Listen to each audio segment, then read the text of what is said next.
তো এই হচ্ছে আমার স্টাডির মানে হচ্ছে ল্যাপটপ, আর ওই যে আমার যে জায়গা বোতল, এই বোতল আর বুকের ওপর আমি ফোনটাকে রেখে এতক্ষণ ধরে যে এত যে বকবক যে করলাম, তো আমি এই বোতল আর এই বুটটাকে বোতল আর এই বইয়ের ওপর রেখেই ফোনটা আমি নিজের শ্যুটটা করছিলাম। তো এই হচ্ছে আমার ল্যাপটপ, ঠিক আছে, আর এই হচ্ছে আমার ভগবান, আর এই হচ্ছে আমার বই, আর ওই হচ্ছে বোর্ড। কারণ ওই বোর্ডটা নেওয়ার একটাই অর্থ, আমি এমনি কখনো লিখতে পারি না, আমার হাতে লেখা তখন ট্যাড়া বাঁকা হয়ে যায়। আমার বোর্ডটা ছোটোবেলা থেকে আমার একটা অভ্যস্ত যে আমার কাছে কিছু একটা চাই, নয় বোর্ড চাই, নয় বালিশ চাই, নয় আমার ব্যাগ চাই। কোচিংয়ে পড়তে গেলে আমি ব্যাগের ওপর রেখে তবে আমি লিখতে, নয়তো আমার লেখাটা একদম ট্যাড়া বাঁকা হতো, বিচ্ছিরি হতো, ঠিক আছে। তো এটাই হচ্ছে আমার মেন অভ্যেস। তো দেখো, তোমার সাথে কথা বলতে বলতে হয়তো ল্যাপটপের আর ভালো লাগছে না, ভাবছে কখন তাকে আমি একটুখানি ইউজ করব, তাই সে রাত করে বন্ধ হয়ে গেল।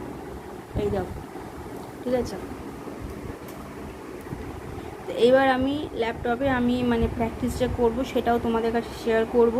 তো দেখো, আমি বলতে গেলে ভ্লগিং কিন্তু আমি অতটা প্রো নই, তাই যতটা পারবো আমি তোমাদের কাছে শেয়ার করব, তোমরাও দেখার চেষ্টা করো। সত্যি কথা বলতে গেলে পড়তে পড়তে না অতটা খুব শ্যুট করাটা একটু প্রবলেম হয়, তাই আমি শ্যুট করব কম, পড়বোটা একটু বেশি, ঠিক আছে। তো আমি এতক্ষণ ধরে যে বক বক করলাম, তার জন্য সরি। হয়তো তোমাদের মনে হতে পারে মেয়েটা পড়া শুধু করছে, কিন্তু পড়ছে না, হয়তো ছুটি করে আছে। বাট আমার মনে হলো যে আমার পড়ার আগে যে আমি কীভাবে করে যে পড়তে বসি, তো সেটা তোমাদেরকে একবার দেখানোর।